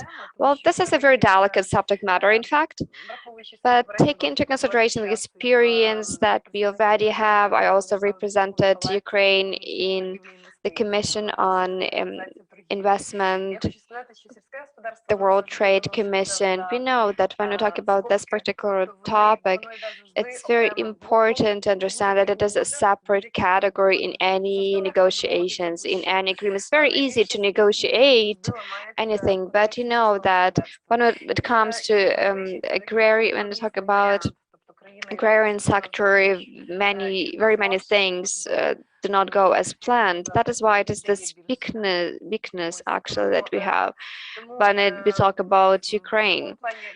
That is why in this respect, I think that we are quite powerful state. We have very good potential. We have very many projects related to innovations and processing, and we also have many more producers who work with organic goods, produce, and we have very interesting technologies which are concerned with climate change. So, well, I don't really like this thing. Usually when talking about being proud of, but we do have some technologies which can be shared and disseminated. That is why we can be equal partners on international level, as well as when we talk about the European Green Deal. But talking about Ukraine, it is a great possibility for us to revise the association agreement and actually to discuss all those issues which relate to the transition to the Green Deal, taking into consideration agriculture. That is why it's a good chance for us to go back to discussing some of the issues from the association agreement. Thank you. We had some experience, for example, when you go to a depressed region, to a village with few people, and you can see everything is overgrown with bushes, and people say, what a poor village. And one expert from Germany says it's enough to have organic certification for this village and to grow apples, not just apples, but apples with documents. It's a different model, as one German entrepreneur said. So what seems to be a weak place, while others may understand that this place has no pesticides, it's a treasure. Because more and more people are more conscious about healthy food, but they don't have energy, green resources. Everything is to the last centimeter is taken up by pesticides, and but we have lots of lands, neglected lands, half neglected. But when local authorities and business and all creates added value. But I have a question for Irina Karpinska. Indeed, we need managers with values. So what about values in policy, particularly Christian values in politics? What are your thoughts about uniting professionals, scientists, and those who want to become managers? Green Deal will work only when we change our mentality, way of thinking. And today our task is to change mentality from grassroots to the highest level. It's very easy to put on white gloves and say we are clean, we are outside politics, but somebody has to enter this dirty water, murky waters, and clean these dirty waters. Reforms are never easy; they are always difficult to carry out. But as the experience of Christian Democrats in Europe showed, if it's based on right guidelines, it's always successful. Therefore, we have to follow the example of Christian Democrats in Europe, and we have to follow a Christian economy. We mentioned Andrei Sheptytsky today. And we shouldn't be afraid to get dirty in politics, because fish swims in salty water. It doesn't mean that it becomes salty. We have to start with small things at our own level and move to higher levels. Jesus Christ united 12 apostles, and they changed the whole epoch. In the same way, we shouldn't be afraid and promote policy pursue policy based on Christian values. Healthy models start when we unite a small group of people who guided by priorities, if they understand what they need and if they have positive energy. I have a question to Kristina Kasyanova. Are you with us? Are you here? Please switch on the microphone. I have a question. This danger that of high taxes and duties if Ukrainian goods are exported to Europe, they would be asked how much CO2 was emitted when in the process of producing Ukrainian products. We want things made in Ukraine. So, but the question number two is how do we solve this problem, and how do we build a process to make sure that alternative sources of energy don't become sources of enrichment for a few big companies? How do we make sure that small companies, households, they benefit from that, and how can it help build middle class? Thank you for your question. Can you hear me? Yes. There is a reflective answer to this question. We have a global trend. There is a rising need in energy. We're entering an epoch till the year 2050. The demand for energy will rise by 40%. So if you have additional sources of energy, we will have additional, we will need additional sources of energy in view of its shortages. On the other hand, humanity has already chosen their decarbonization path and environmental protection path. Therefore, we will not go back to fossil fuels. As Irina said at the beginning, we have the type of fuel which matches our level of development. Fossil fuels are going to be replaced with other types of energy because we have political goals at the state level. In the same fashion, companies have economic stimuli to manufacture products using clean sources of energy. But talking about consumers, how do we persuade consumers to pay more for cleaner energy? We cannot persuade now. That's my answer. They should be economically viable. Our purchasing capacity of the population is low. They cannot afford to buy this product, which is more eco-friendly but more expensive as well. These issues of course depend. That all depends on the purchasing capacity of our population. And regarding the first part, business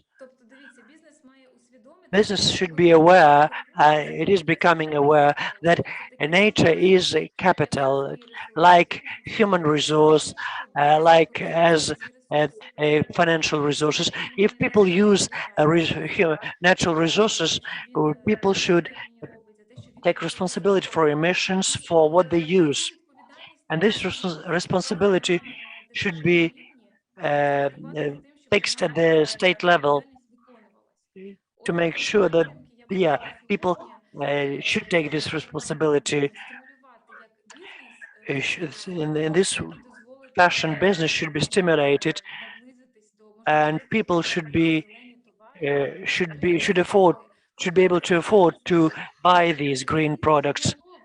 Business is ready to produce green goods, but we need similar incentives on the part of this government, and we need purchasing capacity of our consumers to be higher. And of course, these factors are taken into account, all uh, we can achieve changes. Mrs. Inna, what do you think?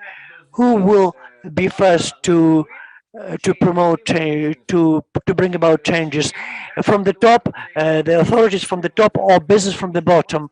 Who or consumers? It's a normal ambition to become to be rich, so that's what business wants to be. Or should it be done by the authorities? The government should stimulate, should bring about changes. Our society is democratic. Our society will not accept something imposed. My view is that the government should stimulate changes. Of course, there should be offers of incentives by the government, but business associations or NGOs should also take initiative. Business should always balances between. If they only deal with social things, they are no longer business. They just their role is just to protect the population. They are not business, but business deals thinks about business and incomes in the first place. But they also should also include think about social responsibility. My position is as follows: the government should provide incentives and support and implement pilot projects, and if they offer the strategies, they should be approved by business as well. If we talk about business, on the other hand, these incentives will be implemented. There should be a system of agreements, deals, and support. Thank you. Thank you. Because when I talk about the following question, what is this like smallest profession in this world? And of course that we will talk about people who grow something, farmers and Adam. And here we can have this reference for welfare state and the first ideal world. Here we can again talk about farming, and we can talk about animal husbandry, about Cain and Abel. And we know that the number of people is growing, but when we talk about some land resources, it remains on the same level. Sometimes it is even dropping, especially when we talk about arable land, because people, they want to have some rest, to have to live their lives basically. So how do we impact this performance, the productivity, when we talk about the same number of hectares? For us not to have this fight between the peoples, because we know that people, even within one society, they fight for these land plots, and this propaganda that our fighters, they fight for actually for a piece of land and to slaves. But here we talk about innovations, the creation of innovations which could enable this added value and this level of economy which really satisfies the needs of people, because we know that the number of people is growing. Well, here I wanted to add several comments. I support innovations and I know that they really help us productivity, but there's another point which relates to Green Deal. This is waste management issue and the effectiveness of technological chain. when I talk about this strategy from farm to fork, we lose some 30% of products when we talk about transportation, logistics, we talk about chains, and we know that there could be a good example of that. This is the information they have from the associations which directly work with different trading networks. Sometimes people, they have more bread that people actually need, and people who bake this bread cannot do anything about that because everything revolves around the very order, and then they make some calculations and the volume which is being purchased, and we know that basically it ends up with this bread being wasted.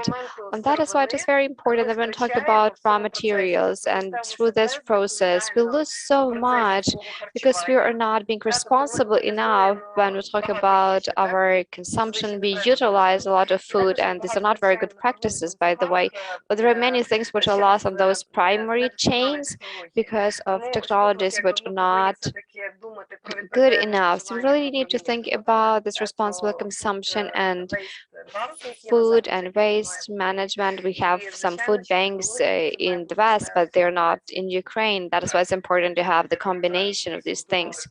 Yes, I remember when we worked on some article for an agrarian edition, and there was a joke that we made that probably drones in the near future would be collecting hay, and journalists, they just made fun of that. But we know that after some couple of years, we have very many technologies, and it has become part of our reality, which surprises no one now, especially when talking about e-cars and agriculture and logistics. We know that one can save a lot, but there is another question: does it really make sense to use e-cars? Because we know that there are some heat power stations, and they relate they are related with coal consumption. It's very important to have this harmony, and that is why the social doctrine of the church is very important, this promotion of solidarity.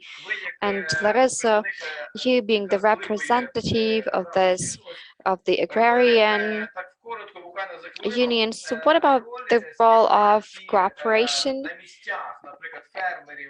of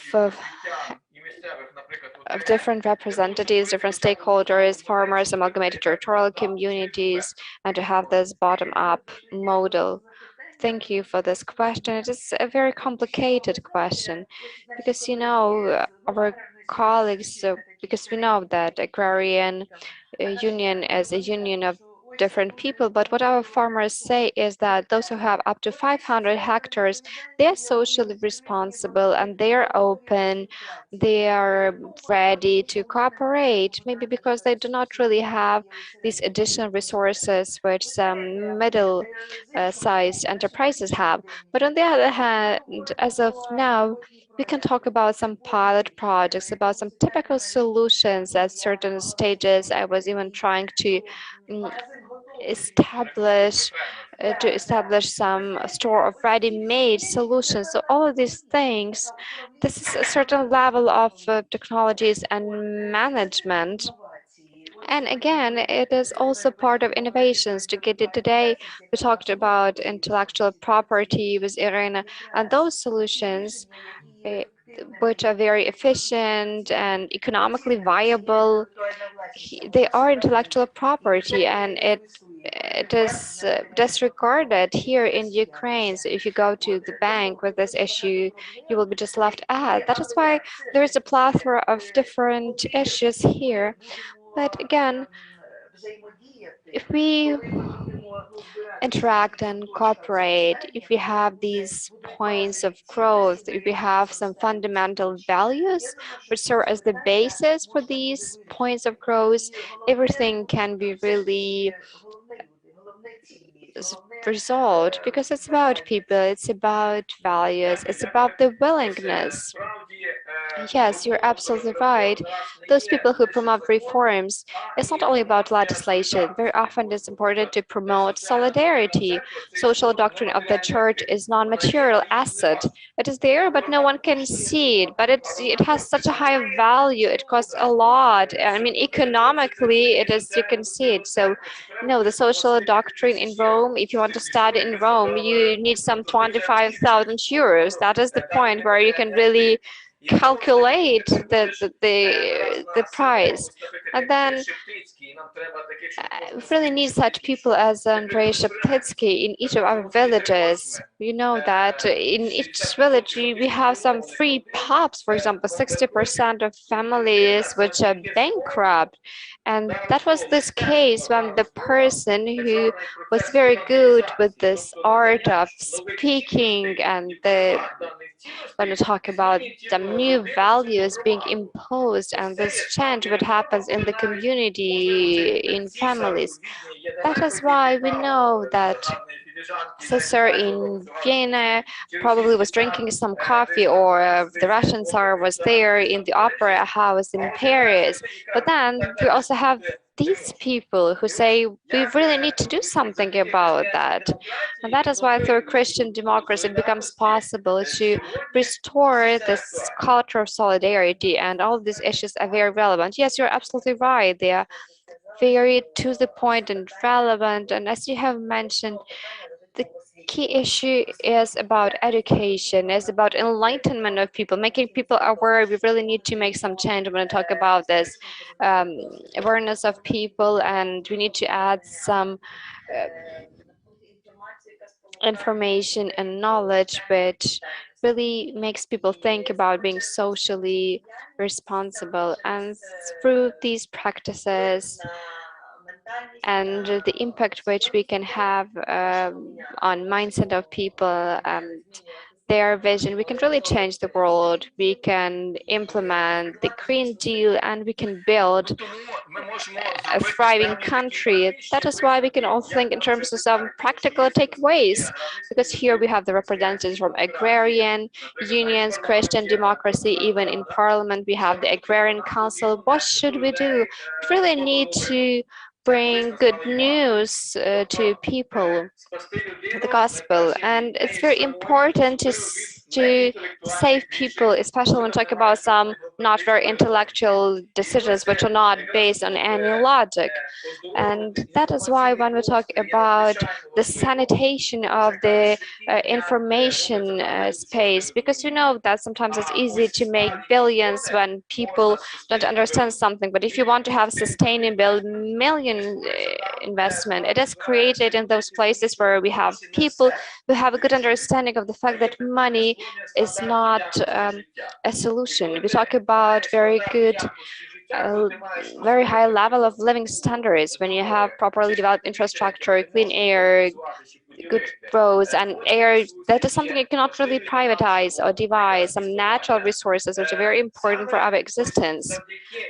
Through this informational sanitation and creation of these information channels, which could really enlighten people and make them understand and know more through cooperation with such establishments as Kyiv Mahila Academy, Ukrainian Catholic University, search for startups and start-uppers who really create some innovations in consolidation with the energy sector experts who could be a good example of consolidation of energy companies to show some benefits of hydrogen energy. And as Jesus mentioned, it's very important to be patient, and sometimes one needs to pay taxes for the green energy to come into force in Ukraine.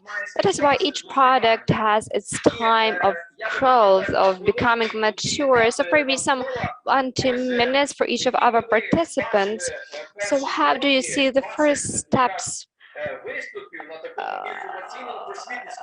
when we talk about these information campaign and awareness campaigns? Are probably start with you. This is a great idea, actually, when you just said that. So what about this information space that we have?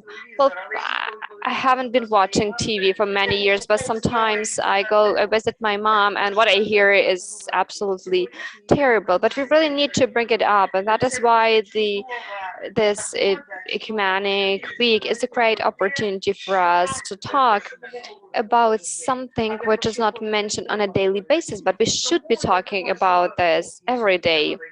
And I gave an interview today, so probably, well, it has to be recorded. And I think it's important for us to share this information, to have this growth, to have the creation of a certain synergy. That is why I want to express my gratitude to the organizers. And we talk a lot about values. Well, technologies, yes, funding, yes, innovations, yes, but very rarely we talk about values. That is why it is such a great thing that we are talking about values today. Thank you, Larissa. And I have a question to Kristina Kasyanova. Ms. Kasyanova, so, to your mind, will it be possible for us to engage some companies which deal with alternative energy sources to the creation of a certain channel to promote alternative information so that we finally both parties could have some impact on investment, to have some donation of $100 each month, and through the Institute of Ecumenic Studies to unite different layers to have this good, to have logical and proper information to shape this consciousness of young people. Thank you, Zinovi. Can you hear me? Yes. First of all, yes. Companies and businesses are on this level where we have the need to have professional setting and expert setting being shaped, and especially when we talk about human resources, investing into the future and our future experts, we create possibility for the future growth. That is why, of course, that business is interested in that. And on my behalf, I also wanted to add something. That's the first time that I participate in this format of a discussion. I really want to be honest about that. Usually, all those other events are about return, about some economic aspects. So for me, today, it has been a very valuable forum and event. I've been taking a lot of notes that I hear from you, and taking a look at the European Green Deal business, any product in terms of values. I don't often really hear it from entrepreneurs. We focus so much on return, on as getting profit, but it's very important on both sides. What about business? Who are business people? These are people primarily, and these are mature, grown-up people. They really need to have some understanding. Why do they build a solar farm, or they go to work every day? Not just because there have been some agreements concluded, or we talk about clean energy. That is why I'm only happy to participate in similar initiatives and to engage some companies which are part of German-Ukrainian Industrial Chamber and also some other associations that I'm a member of. Thank you, Kristina. And I think that, again, in Kyiv, it will be possible for us to have another meeting. How do we cooperate and implement our ideas?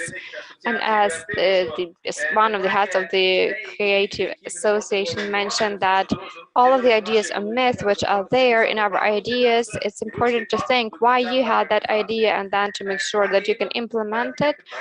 Then I also wanted to have a question and some wish to you. When we open our lobbying office in Brussels, so for us to jointly with Christian Democrats, with agrarians, to show an example of sustainable Ukraine.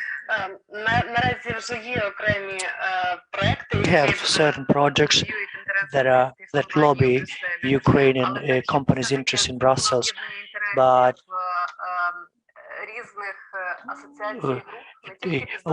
we cannot say that they are interests of different associations of groups. We're talking about social policy today.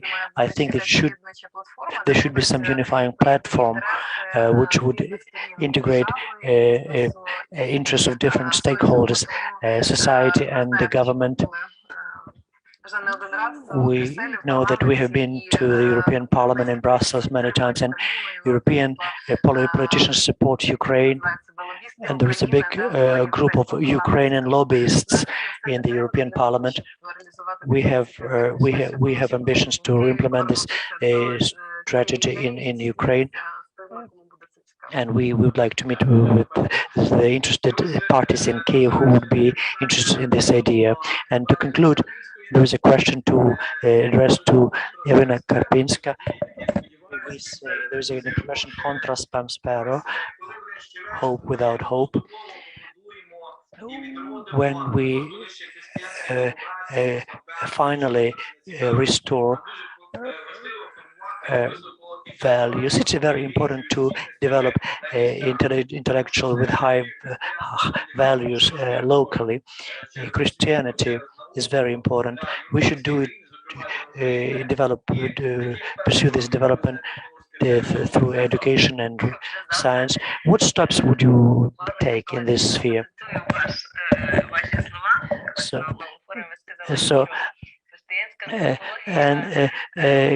Christian anthropology says that a person should repent first. In the first place, we should acknowledge the truth, mistakes,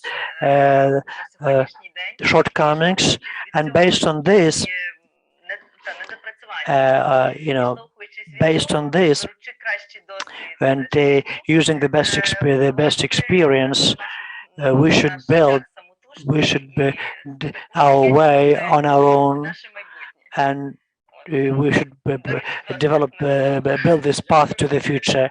Thank you. I would like to thank our international partners. There were some technical problems. It was difficult to maintain this dialogue because there were technical problems. We couldn't hear you very well, but we are looking forward to seeing Vincenzo in Lviv.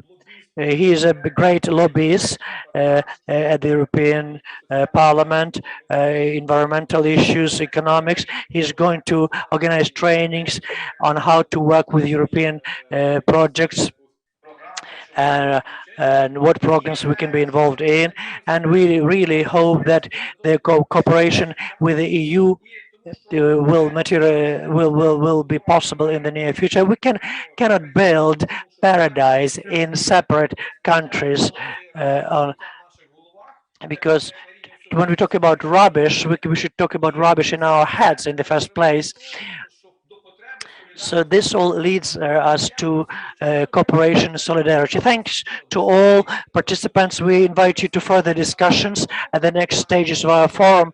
If you have so if you should look for each other. If you look, if you find. Thank you.